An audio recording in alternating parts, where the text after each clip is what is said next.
పండగలకి మనం ఇంట్లో తప్పకుండా చేసే స్వీట్ బొబ్బట్లు. కానీ చాలా మందికి ఒక సమస్య ఉంటుంది. బొబ్బట్లు సాఫ్ట్‌గా ఉండవు.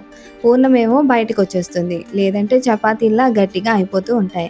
ఈరోజు వీడియోలో నేను చాలా సింపుల్‌గా మొదటిసారి చేసినా కూడా పర్ఫెక్ట్‌గా వచ్చే నెయ్యి వాసనతో బొబ్బట్లు ఎలా చేయాలో స్టెప్ బై స్టెప్ చూపించబోతున్నాను.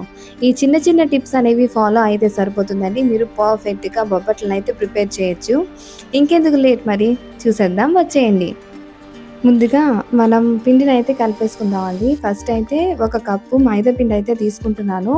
అందులో కొంచెం సాల్ట్, ఒక స్పూను నెయ్యి అయితే వేసుకొని లైట్‌గా కలిపేసుకుంటున్నాను. కలిపేసుకున్న తర్వాత కొంచెం కొంచెం నీళ్ళైతే వేసుకుంటూ మనం చపాతీ ముద్దలా కలుపుకోవాలి చూడండి.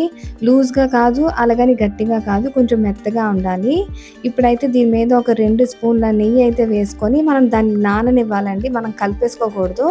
ఆ నెయ్యిలో ఆ పిండి అనేది నానాలి మనకి. అట్‌లీస్ట్ 4 అవర్స్ అయినా సరే నానాలి. నానితేనే మనకి పర్ఫెక్ట్‌గా బొబ్బట్లయితే వస్తాయి. ఇప్పుడైతే శనగపప్పు కూడా మనం నానబెట్టేసుకుందాము. నేనైతే నీట్‌గా వాష్ చేసుకొని ఒక కప్పు శనగపప్పు అయితే నానబెట్టుకుంటున్నాను. ఈ శనగపప్పు అనేది మనకి ఒక గంట అయినా నానాలండి. గంట అయినా నానితేనే మనకి మంచిగా ఉడుకుతుంది. ఇప్పుడైతే నేను కుక్కర్ తీసుకొని అందులో వేసేసి అవసరమైతే కొంచెం వాటర్ అనేది యాడ్ చేసుకొని ఒక 5-6 విజిల్స్ వచ్చే వరకు కూడా ఉడికించేసుకుంటున్నాను. చూడండి మనకి ఉడికిపోయింది కదా! కొంచెం మెత్తగా ఉడికేంత వరకు కూడా ఉడకబెట్టేసుకొని, ఒక స్ట్రెయినర్ లాంటిది ఏమైనా తీసేసుకొని అందులోకి వడకట్టేసుకుంటే సరిపోతుంది. మనకి వాటర్ అనేది మొత్తం అంతా కూడా పోవాలి. వాటర్ అనేది ఉంటే గనక మనకి లూజ్‌గా ఉంటుంది. సో, వాటర్ అంతటిని కూడా మనం స్ట్రెయిన్ చేసేయాలి. ఈ విధంగా అయితే సింపుల్‌గా స్ట్రెయిన్ చేసేయొచ్చు. ఇప్పుడైతే ఆ పప్పుని మళ్ళా నేను కుక్కర్‌లోనే వేస్తున్నానండి. కుక్కర్‌లో వేసేస్తున్నాను. కుక్కర్‌లో వేసేసుకొని మనం ఒక కప్పు శనగపప్పుకి 1:30 కప్పు బెల్లం అయితే వేసుకోవాలి. ఇదైతే పర్ఫెక్ట్ కొలతలనమాట. మనం ఒక కప్ శనగపప్పు తీసుకుంటే 2 క ఒక 1:30 కప్పు బెల్లం అయితే వేసుకోవాలి. నేనైతే వేసేసుకొని నీట్‌గా స్టవ్ మీద కరిగించేసుకుంటున్నాను. మనకి బెల్లం అనేది కరిగి కొంచెం ముద్దలాగా తయారవ్వాలి. నేను చూపిస్తాను అలా.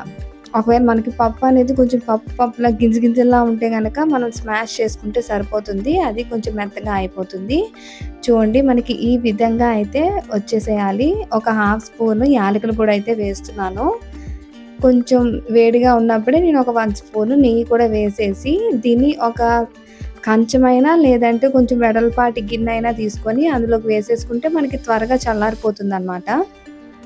దీన్ని బాగా చల్లారనివ్వాలండి. బాగా చల్లారిన తర్వాత మనం ఉండలైతే చేసేసుకోవాలి.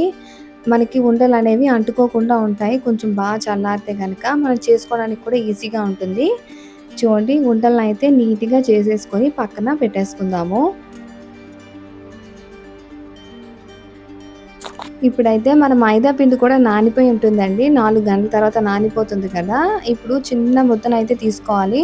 మనం శనగపప్పు ముద్ద అయితే ఎంతైతే ప్రిపేర్ చేసుకున్నామో దానికంటే కూడా కొంచెం చిన్న సైజులోనే ముద్ద అనేది తీసేసుకొని, దాన్ని నీట్‌గా ఒక ప్లాస్టిక్ కవర్ మీద పరిచేసి, దాని మీద ఈ ఉండ అయితే పెట్టుకొని ఇలా మనం మొత్తం మైదా పిండిని ఆ ఎడ్జెస్ నుంచి లాగుతూ ఉంటే మనకి సరిపోతుంది. లాగేసి చిన్నది ఒత్తేసుకొని పైన ఇంకొక కవర్ అయితే పెట్టేసుకొని ఈ విధంగా అయితే మొత్తం స్ప్రెడ్ చేసుకోవాలండి. నేను చూపిస్తున్నా కదా! ఆ విధంగా స్ప్రెడ్ చేసుకోవాలి. మనం నెయ్యి అనేది రాసుకోనవసరం లేదండి. ఎందుకంటే ఆల్రెడీ మనం నానబెట్టిన నెయ్యి మనకి సరిపోతుంది. అది ఈజీగా స్ప్రెడ్ అయిపోతుందండి. పైన కవర్ పెట్టి మనం స్ప్రెడ్ చేస్తే ఈజీగా స్ప్రెడ్ అయిపోతుంది. మనకు అస్సలు బయటకి ఆ పూర్ణం అనేది బయటికి రానే రాదు. నీట్‌గా అసలు పైనంతా కూడా మైదా అనేది నీట్‌గా స్ప్రెడ్ అయిపోతుంది. చాలా వస్తుంది.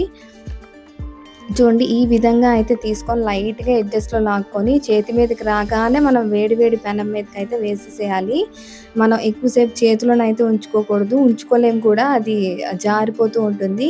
సో, వెంటనే మనం వేసేసుకోవాలనమాట వేడి పెనం మీద. వేసేసుకొని 2 వైపులా కూడా కొంచెం కొంచెం నెయ్యి అనేది అప్లై చేసి బాగా కాల్చుకోవాలి.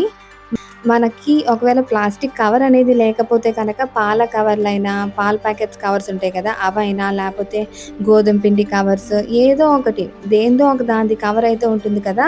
నీట్‌గా వాష్ చేసేసి ఆరబెట్టేసుకొని దాని మీద మనం చేసేసుకుంటే సరిపోతుంది. ఈజీగా స్ప్రెడ్ అయిపోతుంది. మెయిన్ ఇంపార్టెంట్ థింగ్ ఏంటి అంటే మైదా అనేది 4 గంటలు తప్పకుండా నానాలండి. నానితేనే మనకి అది నీట్‌గా స్ప్రెడ్ అవుతుంది. లేదంటే అంత బాగా సాగదు మనకి. సాగదు అండ్ మనం పైన పూర్ణం పెట్టిన తర్వాత మనం నీట్‌గా లాగేస్తే వచ్చేసింది కదా! అలాగా రాదు. సో, ఏంటంటే 4 అవర్స్ అయితే తప్పకుండా నానబెట్టుకోండి. మన బొబ్బట్లయితే ఎంత బావుంటాయంటే ఆ నెయ్యి ఫ్లేవర్ తగులుతూ భలే ఉంటాయనుకోండి. మీరు కూడా ఈ ఉగాదికైతే తప్పకుండా ట్రై చేసి ఎలా ఉందో కామెంట్స్‌లో అయితే నాకు తెలియజేయండి. ఈ వీడియో నచ్చినట్టయితే మాత్రం లైక్ చేసి షేర్ చేయండి. నా వీడియోస్ నచ్చినట్టయితే ప్లీజ్ సబ్స్క్రైబ్ చేసుకోండి. Thank you.